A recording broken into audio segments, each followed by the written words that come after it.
Olá, bom dia! O Sergipe Rural está no ar. Confira agora os destaques desta edição.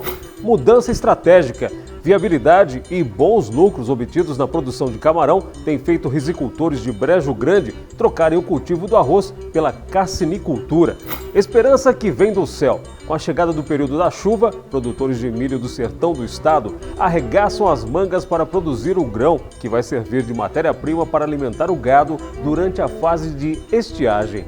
Capacitação técnica. Embrapa Tabuleiros Costeiros promove seminários para discutir alternativas de controle e combate às pragas que atingem os coqueiros. Oportunidade das contas em dia. Banco do Brasil anuncia desconto de até 95% a produtores com dívidas em operações de crédito rural. E ainda, a tradição que faz alavancar as vendas de produtos típicos do mês de junho e que dá água na boca de sergipanos e turistas. Essas são as nossas manchetes de hoje, então fique com a gente, porque o Sergipe Rural começou.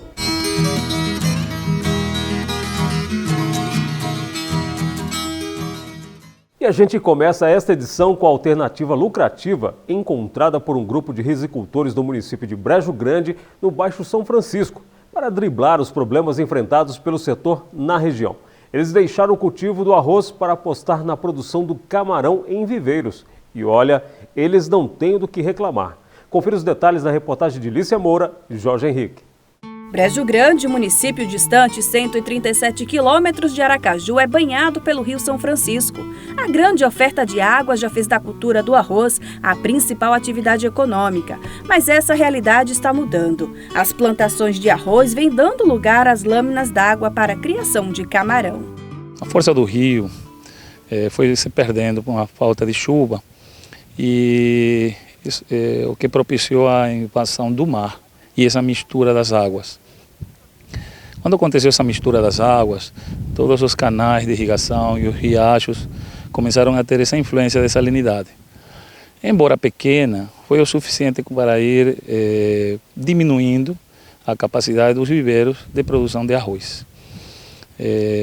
Com isso, começou a ter grandes prejuízos. Os produtores de arroz estavam numa situação muito difícil, estavam sem condições de produzir mais e incluso também as plantações de cocos, os coqueiros começaram a ter uma queda dramática na produção. Então começaram a se fazer experiências com camarão. Seu Evandro antes cultivava arroz. Ele é um dos risicultores que mudaram para a carcinicultura. O camarão está trazendo aqui para toda a região um retorno muito bom, né? Porque nós temos um custo de produção para a nossa região, que é a região virgem, pode-se dizer virgem, que começou agora, e com o simples fato dessas condições ser favorável, está dando uma rentabilidade muito boa. Satisfatória. E como o custo de produção, como eu falei, fica quase de 9 a 10 reais o quilo, e nós estamos conseguindo vender hoje na mais ou menos a 20 reais o quilo. Para se lançar na atividade do camarão não pode ser de qualquer jeito. A criação do crustáceo necessita de cuidados específicos. Os primeiros passos é fazer um levantamento da área, fazer um pequeno projeto, buscar os órgãos de licenciamento, entrar com o pedido na DEMA, que cabe mencionar que a gente só pode estar agradecido com o pessoal da DEMA. Eles estão ajudando muito aqui aos produtores, estão conscientes da situação crítica do arroz e estão ajudando muito. O licenciamento aqui está fluindo normalmente. São em média 200 espécies de camarão. Nesta região do Baixo São Francisco, o tipo cultivado é o camarão cinza. Em cada hectare são pescados 3.000 quilos do crustáceo por safra, o que ocorre a cada 80 dias. Na fase de pós-larva, até o camarão grande de 14 gramas leva em média 70 a 90 dias. Durante esse período é necessário cuidar da alimentação 2 vezes ao dia, fazer regularmente a biometria e checar a alcalinidade da água. Semanalmente a gente faz as biometrias, que a gente pega uma amostra de camarão, alguns camarões, a gente pesa e depois conta quantos camarões a gente pegou para determinar o peso médio do camarão. A gente determina o peso médio para acompanhar o crescimento, para calcular a quantidade de ração que a gente está ofertando aos camarões e também para avaliar visualmente o camarão, se ele está bem, se ele tem algum problema, se está mal alimentado, se está bem alimentado. E a gente precisa fazer isso toda semana para acompanhar o crescimento e avaliar a quantidade de ração que a gente está colocando, se está sendo pouco, se está sendo suficiente. A biometria também serve para verificar se o camarão está com algum problema, tem alguma doença ou coisa do tipo? Quando a gente joga a tarrafa para pegar essas amostras, a gente já avalia isso faz junto com a biometria. Todos esses cuidados garantem a qualidade do camarão, que já tem comprador certo no mercado nacional. O cultivo do camarão aqui em Brejo Grande está decolando com facilidade. Foram contratados vários engenheiros de pesca que estão aqui assistindo a maioria dos produtores e com isso a produção está sendo uma produção ordenada, é uma produção bem cuidada e com uma projeção de um futuro muito bom, porque eu posso levar a totalidade dos cultivos aqui, todos eles estão muito conscientes com o cuidado do meio ambiente, com o cuidado da qualidade do solo, da qualidade da água. Eles já sofreram muito com outras culturas, então a maioria das pessoas aqui está muito preocupado de manter um cultivo dentro dos padrões técnicos para garantir um sucesso. E agora nós vamos falar sobre o coqueiro, uma das árvores mais tradicionais que geram trabalho e renda para milhares de pessoas em vários países do mundo. Aqui em Sergipe, a produção de coco é tradição. E de olho na cadeia produtiva, a Embrapa Tabuleiros Costeiros tem promovido seminários para alertar sobre o controle e combate às pragas que podem causar sérios prejuízos. A reportagem é de Patrícia Dantas e Wesley Cruz. A faixa litorânea do Nordeste e o Norte do país, segundo dados do IBGE, respondem por cerca de 70% da produção nacional de coco, devido às vantagens do clima tropical úmido. A Bahia lidera a produção, seguida por Sergipe e Ceará, que juntos respondem por mais de 50% do coco produzido no Brasil. Porém, doenças e pragas podem prejudicar as plantas e até serem fatais. E as mais severas são disseminadas principalmente pelo besouro Rhicoporus palmarum, conhecido também como broca do olho do coqueiro e bicudo negro. Conhecer mais sobre as pragas que atingem os cultivos e as formas de controle e extinção são sempre assuntos dos seminários promovidos pela Embrapa. Hoje nós não podemos resolver tudo sozinhos, né? Nós temos que buscar parceria, seja parcerias internas, seja parceria externa. Essa é um exemplo de uma parceria externa, que está tendo um acordo amplo do governo brasileiro com o governo colombiano. Então esse problema dessa praga ataca não só as palmáceas da Colômbia, como ataca as palmáceas do Brasil. Então é muito importante que a gente juntos podemos criar forças para que a gente possa resolver esse problema quando chegar. Há vários anos, a Embrapa Corporation colombiana de Investigação Agropecuária, a Copoica, vem desenvolvendo métodos biológicos de controle do inseto, utilizando inimigos naturais e evitando a aplicação de substâncias químicas ao meio ambiente. Um assunto que interessa pesquisadores da instituição e estudantes da área de biodiversidade. Como eu trabalho com métodos alternativos, seriam métodos inovadores. No caso, eu trabalho com óleos vegetais para controle de pragas de coqueiro, no caso ácaro. E aqui ele está utilizando nematóides e parasitoides. Então são alternativas mais sustentáveis.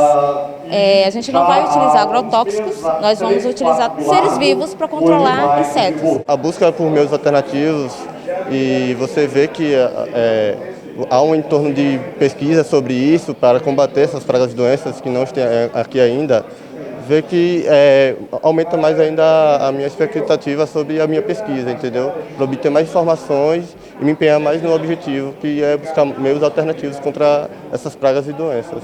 O pesquisador colombiano Juan Pablo Molina acredita que eventos como esse, voltados para pesquisadores, discutem a necessidade de alerta quanto às novas pragas, em especial as transmitidas pelo besouro bicudo, preto ou vermelho. Uma praga como o bicudo vermelho das palmeiras, nome científico Rhicoporus ferrugineus, é uma praga que poderia colocar em risco toda a produção do dendê de coco e de outras palmáceas nativas no Brasil e na Colômbia. Esta é uma alerta preventiva antes da chegada deste inseto para Brasil e para Colômbia, considerando que vai atacar culturas permanentes e que é muito mais grave que os insetos que atacam culturas semestrais. Por isso, ele já estuda métodos de controle da praga, utilizando a multiplicação de um predador natural, a mosca. E ele alerta que, apesar de não estar ainda no Brasil, há uma grande possibilidade da praga chegar através do norte do país. Esta é uma praga que já chegou em Aruba e Curaçao, nas Antilhas, em frente da costa venezuelana, em 2012, e já se tem indício que em Guiana inglesa aparentemente já poderia estar esta praga. Porém, se já está na Guiana inglesa, praticamente ficaria perto dos estados de Roraima e Pará. E já praticamente estaria na janela da entrada para o Brasil. A seguir, Banco do Brasil anuncia desconto de até 95% para produtores com dívidas originárias em operações de crédito rural. E ainda, com a chegada da chuva ao estado, produtores de milho do Alto Sertão apostam no cultivo do grão para alimentar o gado, principalmente na época da estiagem. Não saia daí, o Sergipe Rural vai a um breve intervalo e volta já.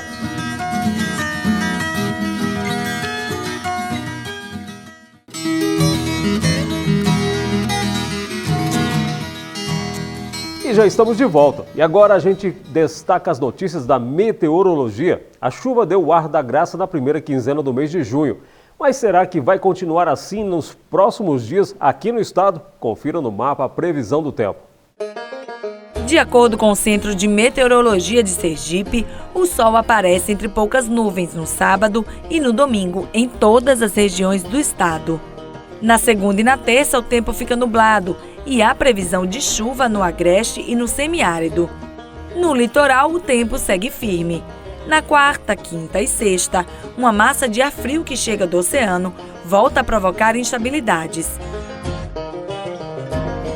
A temperatura durante a semana deve variar entre 21 e 32 graus. No município de Capela, a temperatura deve chegar aos 29 graus, 30 em Umbaúba e 31 graus em Feira Nova. E olha, por falar em chuva, os produtores de milho do sertão sergipano estão aproveitando e bem o tempo chuvoso que começou no estado desde o mês de maio para investir no plantio. E o objetivo é ter o grão em abundância para alimentar o gado, principalmente quando o período de estiagem voltar. Confira. Nem parece sertão. Com as últimas chuvas, a paisagem já mudou. Está tudo verdinho e os açudes com água em abundância. Com o solo úmido, os agricultores já deram início ao plantio do milho, que por aqui tem como objetivo servir de alimento para o gado. Que ela cresça para a gente fazer silagem, bastante silagem, para que misturando com a palma a gente alimente os animais aí nos próximos meses que vão ser de seca, né? Que o gado vai ficar praticamente todo confinado e aí a gente tem com que alimentar o gado, complementando um pouco com a palma para ver o quanto a gente vai conseguir produzir de leite aí. É possível alimentar o gado sem a palma, só com milho? É, não na nossa região, porque a gente não consegue produzir tanto assim. Mas aí para baixo, lá para Minas, para o sul do país, o pessoal produz praticamente milho. E aí produz uma silagem de alta qualidade, com muito grão. Aí eles alimentam basicamente com silo. A gente aqui, pela pouca chuva, a gente não consegue produzir uma silagem de tanta qualidade e com a quantidade que é necessária para alimentar os animais. Então a gente faz uso principalmente da palma. E a silagem entra apenas como um complemento para complementar mesmo, basicamente. Os dias felizes vividos hoje em nada lembra a seca do ano passado, quando as safras da região foram praticamente toda perdida. Foi uma agonia muito grande, né? Praticamente a perca foi de 90%.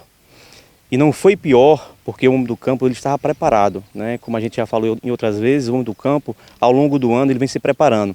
E aí a palma, mais uma vez, foi a salvação. Então, com a perca da lavoura do ano passado, o homem do campo, principalmente aqui do Alto Sertão, Glória especificamente, como ele tinha palma, né, ele buscou só mais um complemento, né, mais um volumoso, que foi a questão do feno, e aí ele conseguiu se salvar, né? Aqui nas imagens que vocês aqui estão vendo hoje, aqui é outra realidade, né? Esperamos que o nosso Deus, né, nosso São Pedro, nosso São João, São José e quem queira né, a sua fé, quem vai dizer, possa continuar com as chuvas e com certeza esse ano teremos milho em abundância, né, para poder fazer o volumoso, porque nós sabemos que a vaca ele é ruminante e precisa de volumoso, e o milho é essa fonte de fibra, né, proteínas. Para isso, junto com a palma, com certeza irá produzir muito alimento para o nosso rebanho leiteiro.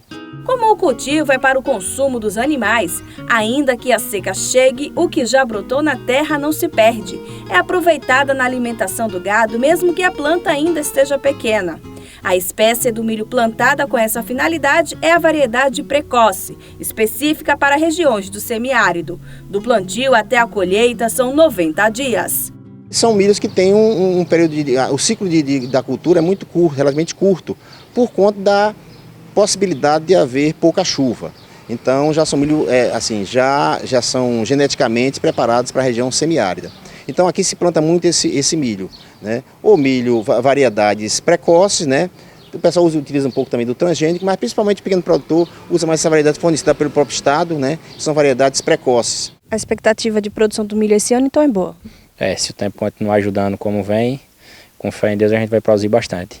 E agora a gente traz uma boa notícia para os produtores que não conseguiram saldar as dívidas originárias de operações de crédito rural com o Banco do Brasil. A instituição financeira anunciou descontos de até 95% no saldo devedor. A repórter Patrícia Dantas conversou esta semana com a superintendente estadual do Banco do Brasil para deixar tudo bem explicado para você. Acompanhe.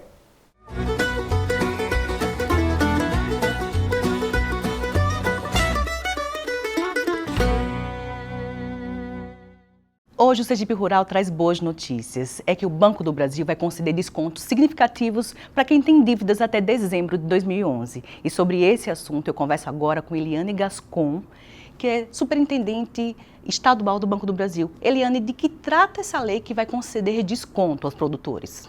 Bom, a Lei 13.340 foi promulgada em setembro de 2016 e ela busca incentivar a regularização de operações rurais que foram contratadas até dezembro de 2011. São operações contratadas no âmbito da Sudene, ou seja, o norte de Minas Gerais, o norte do Espírito Santo e todos os estados do Nordeste brasileiro. Os rebates vão de 20% a 95% do valor contratado, corrigido com taxas de normalidade. Que descontos os produtores que contrataram essas despesas aqui no Banco do Brasil terão? Qual é o tamanho desse desconto? Muito bem, esses descontos variam de 20% a 95%. E variam em função de 3 condições. Primeiro, qual foi a data da contratação dessa operação, também a localização desse empreendimento e também o valor do saldo devedor por produtor rural. Quem é que pode? Como é que ele deve fazer para acessar esses descontos? E vai até quando? Qual é o prazo? Bom, os descontos vão até 29 de dezembro de 2017. Basta o produtor rural procurar a agência de relacionamento do Banco do Brasil. Nós vamos calcular o desconto a quem ele tem direito e aí basta agendar a data do depósito para que a gente efetue a liquidação. É importante salientar, Patrícia, que esse processo é totalmente automatizado no Banco do Brasil, é ágil e garantido a qualidade dessa liquidação. Mais uma pergunta, acho que todo produtor quer saber. Tem que se fazer a liquidação de toda a dívida e existe alguma possibilidade de renegociação ou não? No Banco do Brasil, o produtor rural precisa liquidar a operação. Então, para que ele faça jus ao rebate, ele precisa liquidar e não é possível prorrogação dessa dívida. E também não é necessário que ele liquide todas as suas operações, ele pode liquidar parcialmente. O que precisa ficar claro é que o prazo para liquidar todas as operações com o desconto da lei vai até 29 de dezembro deste ano. Passado esse prazo, as operações serão consideradas inadimplentes. E existe algum documento que o produtor precise trazer para o banco para que possa fazer digamos assim, essa liquidação de dívidas ou não? No próprio sistema com identificação simples, como o RG, é possível fazer essa negociação? Sim, o processo está todo automatizado, então a ideia é de que ele não apresente nenhum documento. O que pode acontecer é que se eventualmente uma operação for muito antiga e a gente não localizar no sistema, ele trazendo o contrato que originou a operação, a gente vai proceder aos recálculos e aplicar o abatimento. Então, a princípio, não precisa levar nenhum documento na agência do Banco do Brasil. Quais foram as providências que o Banco do Brasil tomou em relação a essa lei logo que ela foi promulgada o ano passado? Bom, desde a promulgação da lei, o Banco do Brasil suspendeu as cobranças dessas dívidas. Nós não fizemos inscrições em dívidas ativas para aquelas que estão atrasadas e também não houve qualquer tipo de restrição dentro do Banco do Brasil. Então, esse produtor pôde continuar operando mesmo estando com essas dívidas contratadas até dezembro de 2011 vencidas. Isso foi uma forma da gente proteger um pouco o produtor até que ele consiga se planejar e realizar a liquidação da dívida com os benefícios da Lei 13.340. Eliane, aproveitando que a gente está aqui no Banco do Brasil, que tal falar sobre as linhas voltadas exclusivamente para o homem do campo? Sim, é importante dizer que nesse momento a gente está em plena safra. É importante que o produtor rural procure o Banco do Brasil para suas linhas de custeio e também investimento. Acho que o momento está muito propício, né? Tanto para ele regularizar uma pendência que tanto incomoda o produtor rural como essa das operações contratadas até 2011, como aproveitar a oportunidade, inclusive a chuva que chegou, né, Patrícia, aqui no estado de Sergipe, aproveitar para fazer o seu custeio junto ao Banco do Brasil. Eliane, estamos terminando a entrevista. Eu queria só que a gente pudesse fazer um reforço em relação à lei. O que é preciso fazer e qual é o prazo para que o produtor tenha acesso a essa liquidação de dívidas com descontos? Ok, o prazo então vai até 29 de dezembro deste ano e operações contratadas até dezembro de 2011 estão beneficiadas pela Lei 13.340 com descontos que vão de 20% a 95% para liquidar as suas dívidas junto ao Banco do Brasil. Bom, estamos terminando a entrevista. Eliane, eu queria agradecer. Boas notícias para o campo. É com você, Marcelo, aí no estúdio. Em instantes, a gente vai destacar as gostosuras da tradição junina, que fazem alavancar as vendas e dar água na boca de sergipanos e turistas. A gente volta já.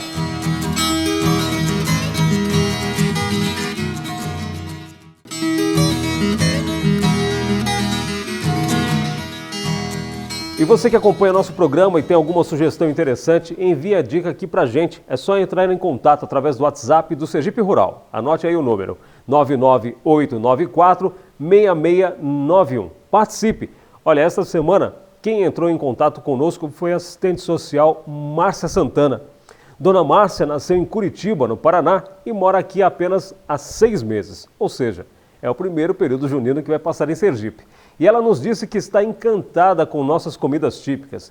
Então, a gente convocou a repórter Lícia Moura para fazer uma matéria sobre nossa culinária e o quanto ela é rentável para quem investe na produção das mais variadas gostosuras. Veja.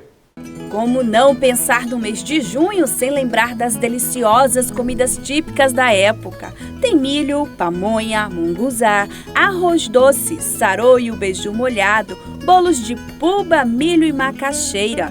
São pratos doces e salgados que estão relacionados à cultura do campo. O milho é um dos principais ingredientes para compor a mesa festiva do ciclo junino. A partir do milho, nós temos aqui o bolo de milho, o mucunzá, o mingau de milho, a canjica e a pamonha. Festa junina é, sem dúvida, sinônimo de alegria e variedade no cardápio. É de dar água na boca só de olhar. E essa variedade de delícias tem agradado e muito o paladar de nós nordestinos. Por isso, este espaço fica montado o ano inteiro. Mas é no período junino que a barraca ganha um toque a mais e a produção também cresce. Há mais de 15 anos nós temos essa tradição, nós somos bem conhecidos por ser a pioneira, né? Entre muitas padarias, nós fomos a pioneira em abrir até essa ideia de colocar uma barraca de comidas típicas, inclusive o ano inteiro nós trabalhamos e esse período junino nós colocamos do lado de fora para ter mais acessibilidade ao cliente, o cliente vê mais próximo a ele e aí começa a comprar. São 2 barracas hoje, né? Com o aumento da venda, nós necessitamos de abrir 2 barracas hoje, né? Então, esse período a gente vende mais, a gente fabrica mais, a gente contrata mais e aí Deus tem abençoado. A movimentação é grande. Por dia são vendidos cerca de 100 espigas de milho e 100 potinhos de canjica, que é a preferência da clientela. Em torno de 90% as vendas são alavancadas. A canjica, nossa tradição, a que mais sai.